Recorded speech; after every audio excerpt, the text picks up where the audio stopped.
আসসালামু আলাইকুম ওরহমতুল্লাহি ওবারাকাতুহু। প্রিয় ভাইরা, এখন আপনারা শুনছেন বদরের যুদ্ধ। চ্যানেলটিতে যারা নতুন তাদের উদ্দেশ্যে বলবো, দয়া করে সাবস্ক্রাইব করে নিন, এবং যারা ইতিপূর্বে সাবস্ক্রাইব করে নিয়েছেন তাদের অসংখ্য ধন্যবাদ। আবু সুফিয়ান আবু জাহেলের কাছে সংবাদ পাঠালো যে আমরা নিরাপদে মক্কায় পৌঁছে গিয়েছি, সুতরাং তোমরা ফিরে এসো। কিন্তু আবু জাহেল তার দুর্ধর্ষ বাহিনীর জন্যে গর্বিত ছিল। এমনি ফিরে যাওয়াটা তার মনঃপূত হল না। আসলে আবু জাহেল কেবল কাফেলার হেফাজতের উদ্দেশ্যে মক্কা থেকে সদর বলে বেরোয়নি, বরং কুরাইশদের গতিবিধি পর্যবেক্ষণের উদ্দেশ্যে বতনের নাখলার দিকে হযরত নবী করিম সাল্লাল্লাহু আলাইহি সাল্লামের প্রেরিত কয়েকজন মুসলমানের হাতে নিহত কুরাইশদের জনৈক মিত্র আমর ইবনে হাজরামের হত্যার প্রতিশোধ গ্রহণের ছলে যুদ্ধের পূর্ণ প্রস্তুতি সম্পন্ন করে রেখেছিল। জামজাম ইবনে আমর কাফেলাওয়ালাদের পক্ষ থেকে সাহায্যের অনুরোধ পৌঁছানো মাত্র সে সদল বলে বেরিয়ে পড়ে এবং মার রবে মদিনার দিকে অগ্রসর হতে থাকে। কুরাইশ বাহিনীর যাত্রার সংবাদ হযরত নবী করিম সাল্লাল্লাহু আলাইহি সাল্লাম যথাসময়েই পেয়ে যান। তিনি এও জানতে পারলেন যে আবু জাহেল, উতবা, সাইবা, ওয়ালিদ, খাকলা, উবাইদা, আসি, হুরস, তুয়াইমা, জামআ, আকিল, আবুল বুখতারি, মাসুদ, বনিয়া, মুনাব্বা, নাউফিল, সাইব, রিফা প্রমুখ বড় বড় কুরাইশ সর্দাররা এ বাহিনীর অন্তর্ভুক্ত রয়েছে।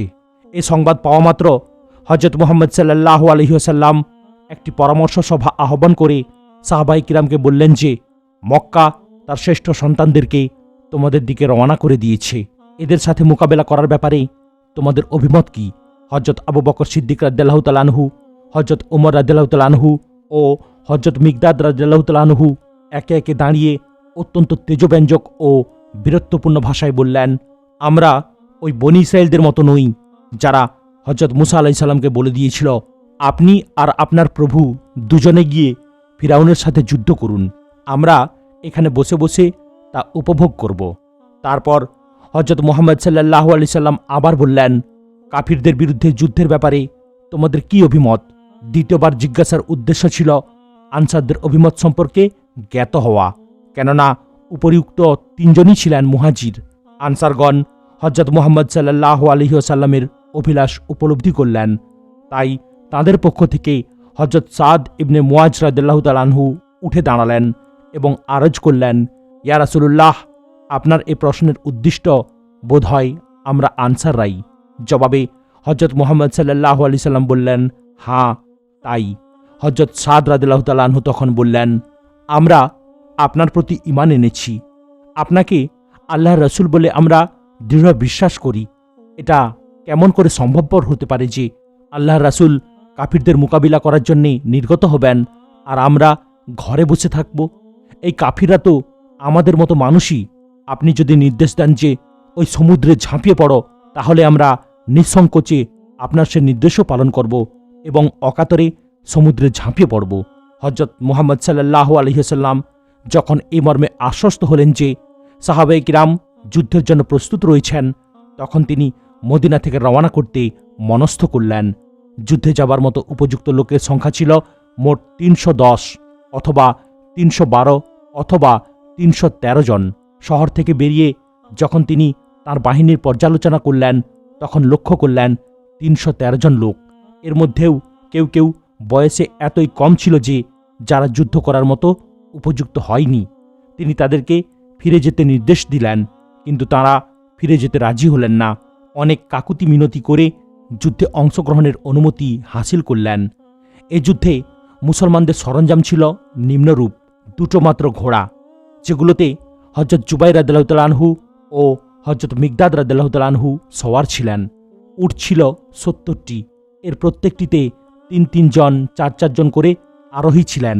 হযরত মুহাম্মদ সাল্লাল্লাহু আলাইহি সাল্লাম যে উটটিতে সওয়ার ছিলেন, তার পিঠেও আরও 2-3 জন আরোহী ছিলেন। তারপরও অনেকে সওয়ারিহীন ছিলেন। এই ইসলামী বাহিনীটি যখন বদর প্রান্তরে উপস্থিত হল, তখন দেখা গেল যে কাফিররা ইতিপূর্বেই সেখানকার উঁচু ভূমিতে এসে তাঁবু গেড়ে ফেলেছে। অগত্যা মুসলমানদেরকে নিচু ও বালুময় অংশেই অবস্থান নিতে হল। কিন্তু বদরের পানির ঝর্ণাগুলো মুসলমানদের অংশেই পড়ল। হযরত মুহাম্মদ সাল্লাল্লাহু আলাইহি ওয়াসাল্লাম তাঁর বাহিনীর লোকদেরকে বলে দিলেন, কাফিরদের কেউ পানি নিতে আসলে তাদেরকে বাধা দিও না। সাহাবায়ে কিরাম হুজুর সাল্লাল্লাহু আলাইহি সাল্লামের জন্যে একটি ছোট ঝুপড়ি তৈরি করে দিলেন। তিনি সেখানে ইবাদত ও দোয়া করতেন। সংখ্যায় সাহাবায়ে কিরাম তো কুরাইশদের 1/3 ছিলেন, কিন্তু সাজ সরঞ্জামের দিক থেকে তারা তাদের 1% ছিলেন না। কাফিরদের সবাই ছিল বর্মপরিহিত এবং প্রত্যেকে বয়সে ছিল যুবক। পক্ষান্তরে মুসলমানদের সাধারণ অবস্থা ছিল তারা ক্ষুধাকাতর, দুর্বল, অসুস্থ ও ক্ষীণকায়। সকলের কাছে মামুলি হাতিয়ারও পুরোপুরি ছিল না। কারো কাছে হয়তো তলোয়ার আছে কিন্তু বল্লম বা ধনুক নেই, কারো কাছে হয়তো বল্লম আছে কিন্তু তলোয়ার নেই। মুসলমানগণ সেনা ছাউনি স্থাপন করলেন। ওদিকে কুরাইশরা উমাইর ইবনে ওয়াহাব জামুহিকে গোয়েন্দাগিরির জন্য পাঠালো। মুসলমান বাহিনীর সংখ্যা জানার জন্য তারা তাকে পাঠিয়েছিল। উমাইর ফিরে গিয়ে জানালো যে মুসলমানদের সংখ্যা 310-এর বেশি নয় এবং এদের মধ্যে কোনো 2 জন অশ্বারোহী আছে। কাফিরদের দর্প যে কী পরিমাণ ছিল তা এর দ্বারাই অনুমেয় যে উতবা ইবনে রবিয়া মুসলমানদের এ সংখ্যা স্বল্পতার কথা শুনেই বলে উঠল, এ অল্প কয়েকটি লোকের সাথে যুদ্ধ করে কাজ নেই, চলো আমরা যুদ্ধ না করেই ফিরে যাই, কেননা আমাদের সংখ্যা তুলনামূলকভাবে এতই বেশি যে এ হবে এক অসম যুদ্ধ, এতে বাহাদুরির কিছুই নেই। কিন্তু আবু জাহেল তাতে সম্মত হলো না।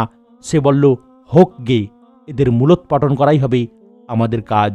অবশেষে পরদিন অর্থাৎ 2 হিজরির 17 রমজান রণক্ষেত্র জেগে উঠল।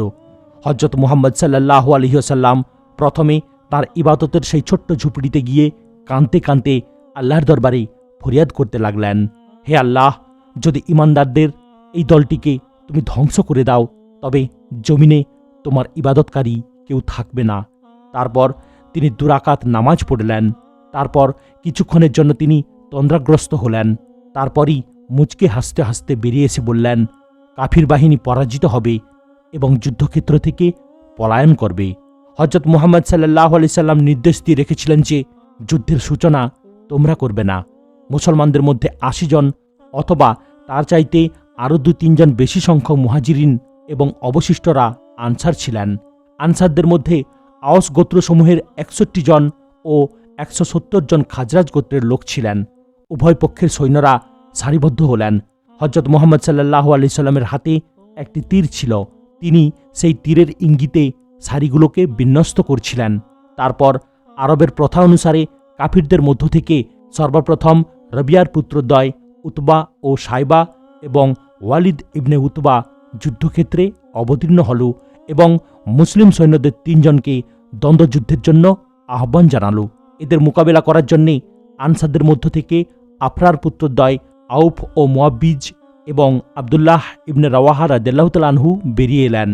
উতবা জিজ্ঞেস করল, তোমরা কারা হে? তাঁরা জবাব দিলেন, আমরা আনসার অর্থাৎ মদিনাবাসী মুসলমান। উতবা অত্যন্ত দর্পের সাথে শ্লেষাত্মক সুরে বলে উঠল, তোমাদের সাথে আমাদের লড়বার প্রয়োজন নেই। তারপর চিৎকার করে বলল, হে মুহাম্মদ, আমাদের স্বজাতীয় এবং সমকক্ষদেরকে আমাদের সাথে মোকাবিলার জন্য প্রেরণ করো। হজরত মুহাম্মদ সাল্লাল্লাহু আলাইহি ওয়াসাল্লাম উতবার মোকাবিলায় হজরত হামজা ইবনে আব্দুল মুত্তালিব রাদিয়াল্লাহু তাআলা আনহুকে, সাইবার মোকাবিলায় হজরত উবাইদা ইবনুল হারিস রাদিয়াল্লাহু তাআলা আনহুকে এবং উতবার পুত্র ওয়ালিদের মোকাবিলায় হজরত আলী ইবনে আবু তালিব রাদিয়াল্লাহু তাআলা আনহুকে অবতীর্ণ হতে আদেশ দিলেন। উতবা এ 3 জনের নাম কি কি জিজ্ঞেস করল, অথচ এদেরকে সে খুব ভালো করেই চিনত। এদের নাম শুনে বলল, হ্যাঁ, তোমাদের সাথে আমাদের লড়াই হতে পারে। দ্বন্দ্বযুদ্ধ শুরু হলো। হজরত হামজা রাদিয়াল্লাহু তাআলা আনহু এবং হজরত আলী রাদিয়াল্লাহু তাআলা আনহু প্রথম আঘাতেই উতবা এবং ওয়ালিদ পিতা পুত্র উভয়কে পরাভূত ও কতল করলেন। সাইবার মোকাবিলায় হজরত উবাইদা রাদিয়াল্লাহু তাআলা আনহু আহত হলেন। জখম ছিল মারাত্মক, তাই সে আঘাত তিনি সহ্য করতে পারলেন না, মাটিতে লুটিয়ে পড়লেন। হজরত আলী রাদিয়াল্লাহু তাআলা আনহু তখন অগ্রসর হয়ে সাইবাকে হত্যা করলেন এবং উবাইদা রাদিয়াল্লাহু তাআলা আনহুকে উঠিয়ে হজরত মুহাম্মদ সাল্লাল্লাহু আলাইহি সাল্লামের কাছে নিয়ে আসলেন। তারপর কাফিররা সারিবদ্ধ হল। এদিকে মুসলমানরাও সক্রিয় হলেন। উভয় পক্ষে তুমুল যুদ্ধ শুরু হল। উভয় পক্ষ বীরত্বের পরাকাষ্ঠা প্রদর্শন করল। ফলাফল দাঁড়ালো এই যে কাফির পক্ষ তাদের 70 জন বীরের শবদেহ এবং 90 জনকে বন্দী অবস্থায় রেখে রণে ভঙ্গ দিয়ে পালানো। হজরত নবী করিম সাল্লাল্লাহু আলাইহি সাল্লাম যুদ্ধের গতিবিধি প্রত্যক্ষ করছিলেন এবং নিজ বাহিনীকে প্রয়োজনীয় নির্দেশাদি দিয়ে যাচ্ছিলেন। তিনি মুসলমানদেরকে নির্দেশ দিয়ে রেখেছিলেন যে কুরাইশদের সাথে আগত বনি হাশিমের লোকজন যেহেতু স্বেচ্ছায় ও স্বতঃস্ফূর্তভাবে নয়, কুরাইশদের চাপের মুখে এসেছেন, তাই তাদের প্রতি যেন কঠোরতা প্রদর্শন না করা হয় এবং আব্বাস ইবনে আব্দুল মুত্তালিবকে যেন হত্যা করা না হয়। অনুরূপভাবে আব্দুল বখতারি সম্পর্কেও তিনি বলে রেখেছিলেন যে তার ব্যাপারেও যেন তেমন কঠোরতা অবলম্বন না করা হয়। এই নির্দেশ শুনে আবু হুজাইফা বলে উঠলেন, এটা কেমন করে হতে পারে যে আমি আমার সহোদরকে হত্যা করব এবং আব্বাসকে ছেড়ে দেব? আব্বাস যদি আমার মোকাবেলায় আসেন তাহলে তো নির্ঘাত তাকে আমি হত্যা করব, একটুও দ্বিধাবোধ করব না। পরবর্তীকালে হুজাইফা এজন্যে অত্যন্ত লজ্জিত হয়েছিলেন এবং এজন্যে দুঃখ প্রকাশও করেছিলেন। মাহজার ইবনে জিয়াদের মোকাবিলা হয় আবুল বখতারির সাথে। মাহজার ইবনে জিয়াদ বলেন যে আমাদের প্রতি তোমার সাথে লড়তে নিষেধ আছে, তাই তুমি আমার সম্মুখ থেকে চলে যাও। আবুল বখতারি তার এমন একজন সাথীকে বাঁচাতে প্রয়াস পায় যাকে মাহজার ইবনে জিয়াদ হত্যা করতে যাচ্ছিলেন। এ প্রয়াস চালাতে গিয়ে আবুল বখতারি নিহত হয়। উমাইয়া ইবনে খালফ এবং তার পুত্র আলী ইবনে উমাইয়া নিজেদের প্রাণ রক্ষার জন্যে অস্থির হয়ে ছুটাছুটি করছিল। উমাইয়া ও আব্দুর রহমান ইবনে আউফের মধ্যে জাহিলিয়াতের যুগে বন্ধুত্ব ছিল। হযরত আব্দুর রহমান ইবনে আউফ রাদিয়াল্লাহু তাআলা আনহু তাকে এ অবস্থায় দেখে নিজের হেফাজতে নিয়ে নেন এবং উমাইয়ার হাত ধরে অগ্রসর হতে থাকেন।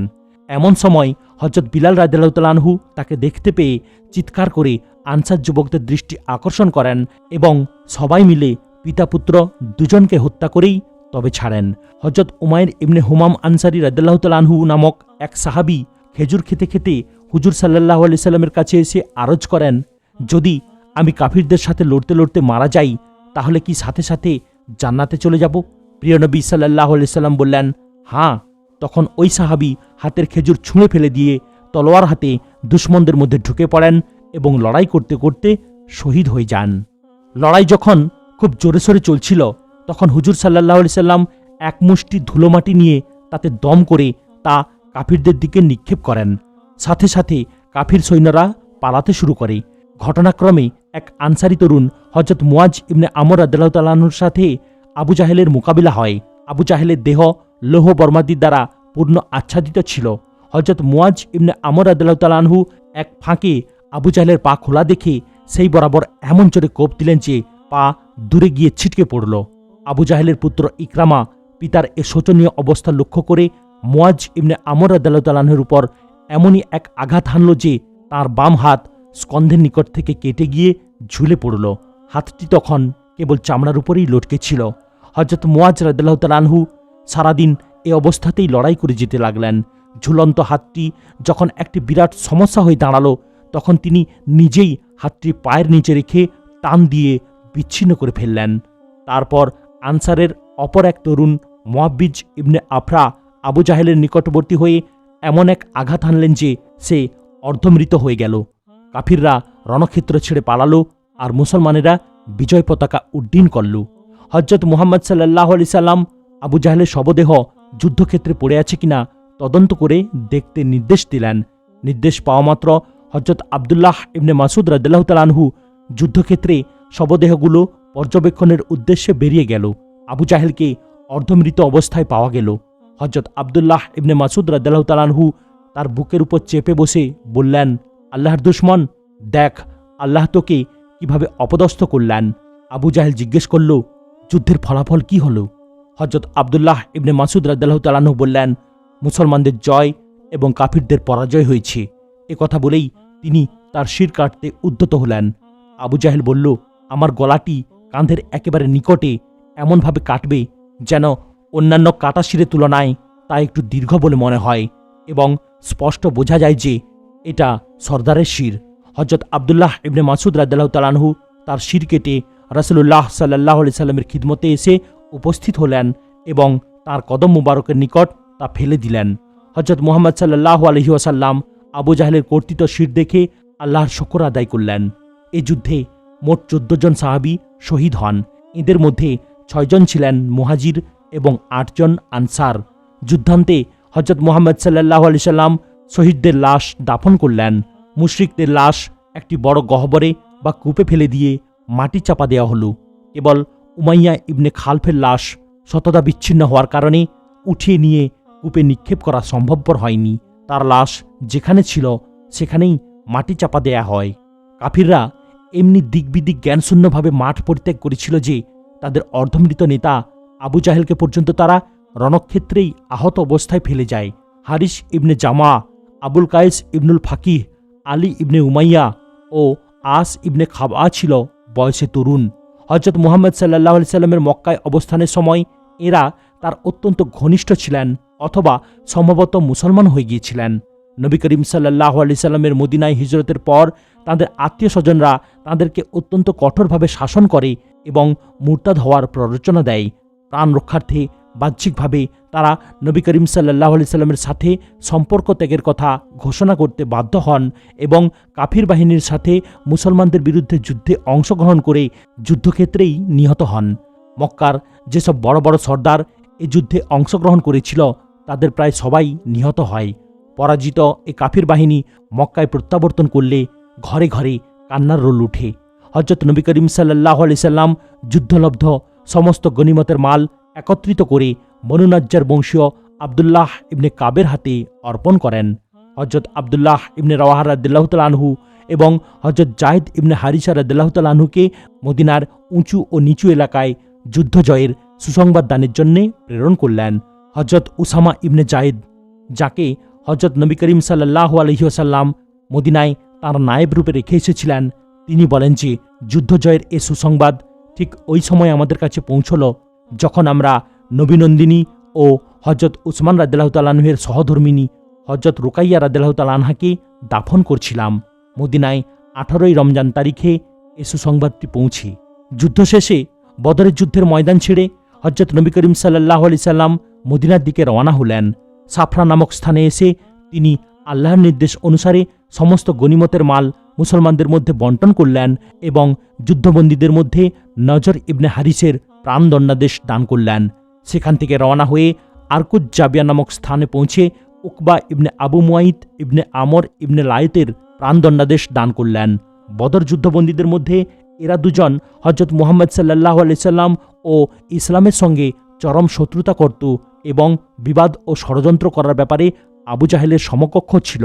নজর ইবনে হারিসকে সাফরা নামক স্থানে হযরত আলী রাদিয়াল্লাহু তাআলা আনহু এবং উকবা ইবনে আবু মুয়াইতকে আরকুজ জাবিয়া নামক স্থানে হযরত আসিম ইবনে সাবিত আনসারী রাদিয়াল্লাহু তাআলা আনহু কতল করেন। তারপর হযরত মুহাম্মদ সাল্লাল্লাহু আলাইহি ওয়াসাল্লাম বন্দীদেরকে এবং তাদের প্রহরায় নিযুক্ত বাহিনীকে পেছনে রেখে দ্রুত মদিনার দিকে রওনা হন। তার একদিন পরে বন্দীরাও মদিনায় পৌঁছে। যুদ্ধবন্দীদের প্রতি সদ্ব্যবহারের তাকিদ। যুদ্ধবন্দীরা মদিনায় পৌঁছলে হযরত নবী করিম সাল্লাল্লাহু আলাইহি ওয়াসাল্লাম তাদেরকে সাহাবায়ে কিরামের মধ্যে ভাগ করে দিয়ে তাদের সাথে সদ্ব্যবহারের তাকিদ দিলেন। বন্দীদের মধ্যে আবু আজিজ ইবনে উমাইর যুদ্ধে কাফির বাহিনীর পতাকাবাহক ছিল। এদিকে সে হযরত মুসাব ইবনে উমাইর রাদিয়াল্লাহু তাআলা আনহুর ভাইও ছিল। স্বয়ং আবু আজিজের বর্ণনা, যখন মুসলমানরা আমাকে বন্দী করে বদর থেকে মদিনার দিকে নিয়ে চলেছিল তখন আমি আনসারদের একটি দলের প্রহরাধীন ছিলাম। ওই আনসার দলটি যখন খাবার খেতে বসতেন তখন তারা আমাকে রুটি খেতে দিয়ে নিজেরা খেজুর খেয়েই দিন কাটাতেন। আমি লজ্জায় তাদের কোনো একজনের দিকে রুটি ঠেলে দিলে সে ব্যক্তি পুনরায় আমাকে তা ফিরিয়ে দিত। মদিনা পৌঁছার পর আবু আজিজ আবু বশির আনসারির ভাগে পড়ল। হযরত মুসাব ইবনে উমাইর রাদিয়াল্লাহু তাআলা আনহু আবু বশির আনসারির সাথে দেখা করে বললেন, একে খুব দেখে শুনে রাখবে এবং এর সাথে খুবই কঠোর ব্যবহার করবে। এর মা খুবই ধনাঢ্য মহিলা।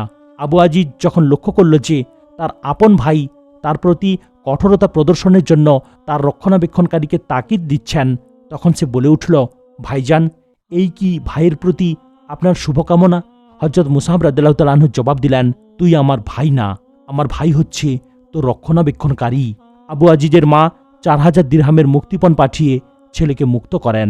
বদর যুদ্ধে মুশরিকদের পরাজয়ের সংবাদ মক্কায় পৌঁছলে যেভাবে কাফিররা বিষণ্ণ হল, ঠিক তেমনি যেসব মুসলমান হিজরত করে আসতে পারেননি এবং নিজেদের মুসলমান হওয়ার কথা গোপন করে মক্কায় বসবাস করছিলেন, তারা এ সংবাদে অত্যন্ত উল্লসিত হলেন। আবু লাহাব কোনো কারণে এ যুদ্ধে শরিক হতে পারেনি। সে যখন মক্কার বড় বড় সর্দারদের নিহত ও কুরাইশদের পরাজিত হওয়ার সংবাদ জানতে পারল তখন এতই মর্মাহত হল যে এর 1 সপ্তাহ পরে সে মারাই গেল। যুদ্ধবন্দী সংক্রান্ত নীতি। যুদ্ধবন্দীদের ব্যাপারে সিদ্ধান্ত গ্রহণের জন্য হযরত নবী করিম সাল্লাল্লাহু আলাইহি সাল্লাম মসজিদে নববীতে সাহাবায়ে কিরামের সঙ্গে পরামর্শে বসলেন। হযরত উমর ফারুক রাদিয়াল্লাহু তাআলা আনহু বললেন, আমার অভিমত হচ্ছে বন্দীদের মধ্যে আমাদের যার যে নিকটাত্মীয় রয়েছে সে তাকে নিজ হাতে হত্যা করবে, যাতে করে মুশরিকরা উত্তম রূপে উপলব্ধি করতে পারে যে আমাদের অন্তরে আমাদের নিকটাত্মীয়দের চাইতে আল্লাহ ও রাসূলের প্রতি অনুরাগ অনেক গুণ বেশি রয়েছে এবং ইসলামের মোকাবেলায় আত্মীয়তা বন্ধন আমাদের কাছে অতি তুচ্ছ ব্যাপার। হযরত আবু বকর রাদিয়াল্লাহু তাআলা আনহু বললেন, আমার অভিমত হচ্ছে ফিদআ অর্থাৎ মুক্তিপণ গ্রহণ করে এদেরকে ছেড়ে দেয়া হোক। এতে মুসলমানরা যেমন কিছু অর্থ লাভ করে যুদ্ধাস্ত্র প্রভৃতি কিছু কিনে নিতে পারবে, অপরদিকে যুদ্ধবন্দীদের অনেকেই হয়তো পরবর্তীকালে ইসলাম গ্রহণের তাওফিক লাভ করবে। হযরত আবু বকর রাদিয়াল্লাহু তাআলা আনহুর এই অভিমতকেই হযরত নবী করিম সাল্লাল্লাহু আলাইহি সাল্লামের মনঃপূত হল। কোনো কোনো বন্দীকে বিনা মুক্তিপণেই মুক্তি দেয়া হলো। মাথা প্রতি 4000 দিরহাম থেকে নিম্নতম 1000 দিরহাম মুক্তিপণ পাঠিয়ে মক্কাবাসীরা তাদের বন্দীদেরকে ছাড়িয়ে নেয়।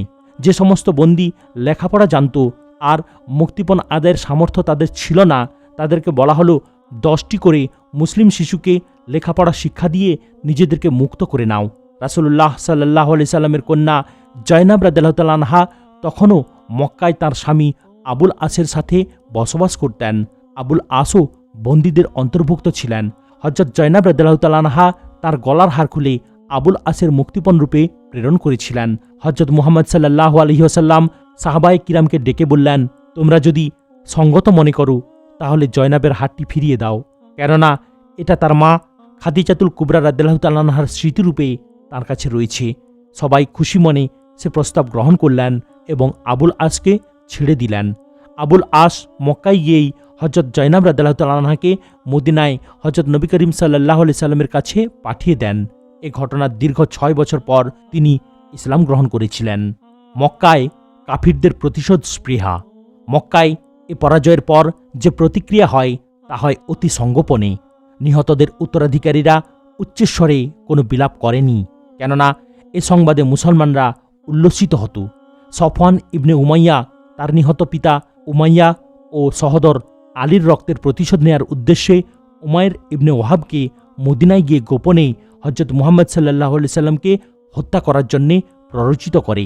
উমাইর ইবনে ওয়াহাব বিষ মাখা তলোয়ার নিয়ে মক্কা থেকে মদিনায় গিয়ে হাজির হল। তাকে দেখে কেন যেন হযরত উমর রাদিয়াল্লাহু তাআলা আনহুর মনে সন্দেহ হল। তিনি উমাইরের তলোয়ারের হাতল ধরে তাকে নিয়ে নবী করিম সাল্লাল্লাহু আলাইহি ওয়াসাল্লামের দরবারে উপস্থিত হলেন। হযরত নবী করিম সাল্লাল্লাহু আলাইহি ওয়াসাল্লাম বললেন, উমর, তুমি উমাইরকে ছেড়ে দাও। তারপর তিনি উমাইরকে কাছে ডেকে নিয়ে বললেন, বলো তো তুমি কেন এসেছিলে? জবাবে উমাইর বলল, আমার ছেলে আপনাদের হাতে বন্দী, তাকে মুক্ত করার জন্য এসেছি, দয়া করে তাকে আপনি মুক্ত করে দিন।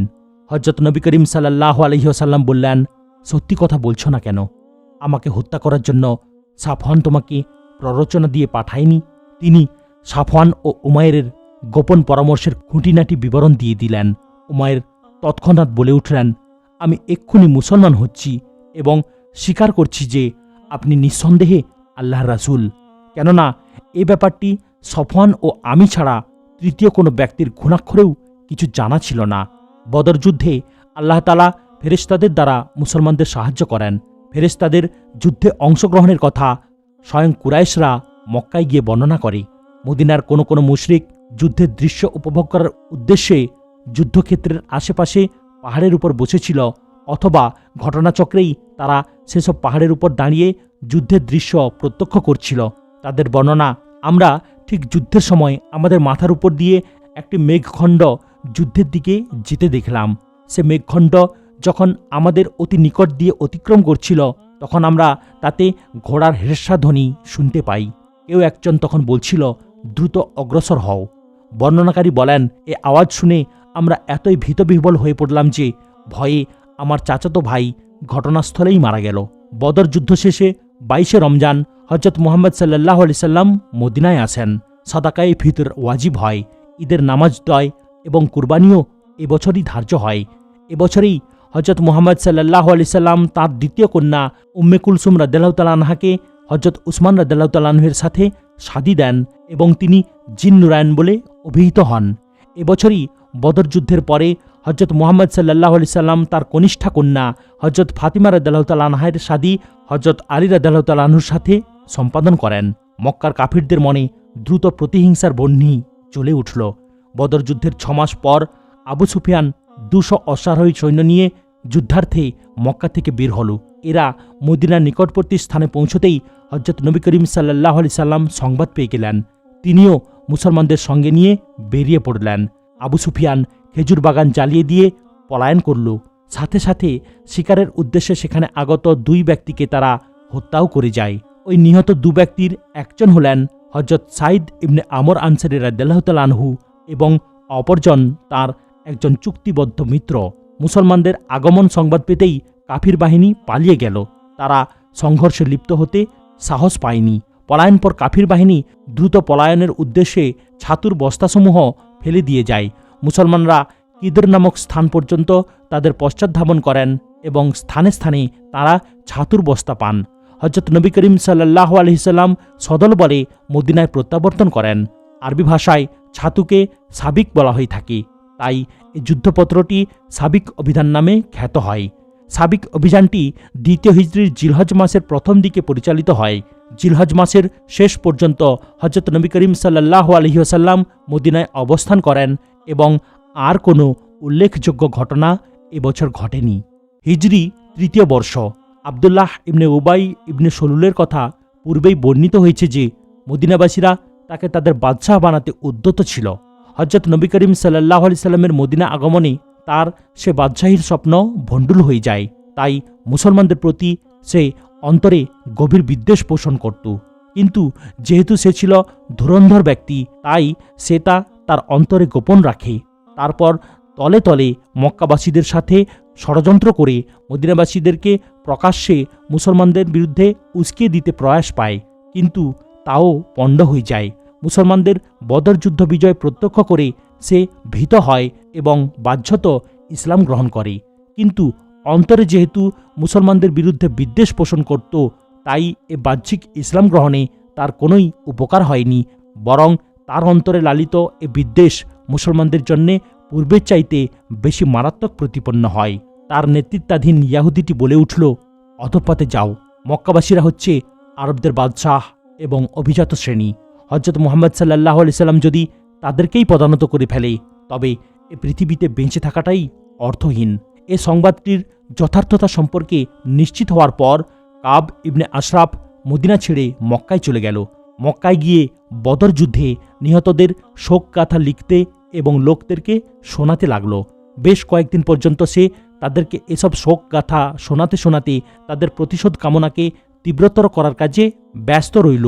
তারপর মদিনায় প্রত্যাবর্তন করে মুসলমানদের নিন্দাসূচক কবিতা লিখে বিষোদ্গার করতে লাগল। ইয়াহুদীদের গোটা সম্প্রদায়ই ছিল সুদখোর এবং বড় বড় মহাজন।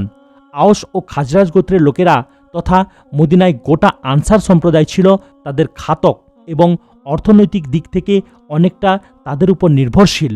নিজেদের আর্থিক সমৃদ্ধি এবং ধুরন্ধর বুদ্ধির জন্যে তাদের গর্বের অন্ত ছিল না।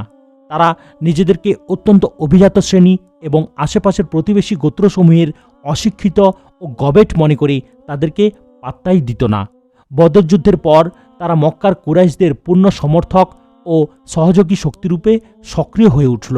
আবদুল্লাহ ইবনে উবাই ও ইয়াহুদীদের মধ্যে সখ্যতা প্রতিষ্ঠিত হল এবং মুসলমানদের বিরুদ্ধে যেসব মুশরিক এ পর্যন্ত শিরক, মূর্তি পূজা এবং মুসলমানদের প্রতি শত্রুতায় অবিচল ছিল, তাদেরকেও সে বাহ্যিকভাবে ইসলাম গ্রহণের পরামর্শ দেয় এবং এ শ্রেণীর লোকদের নেতৃত্বে সে আসীন থাকে। এরাই মুনাফিক বলে কুখ্যাতি অর্জন করে এবং বাহ্যত তারাও ইসলাম গ্রহণ করে ফায়দা লুটতে থাকে। ইয়াহুদীদের শত্রুতামূলক আচরণ।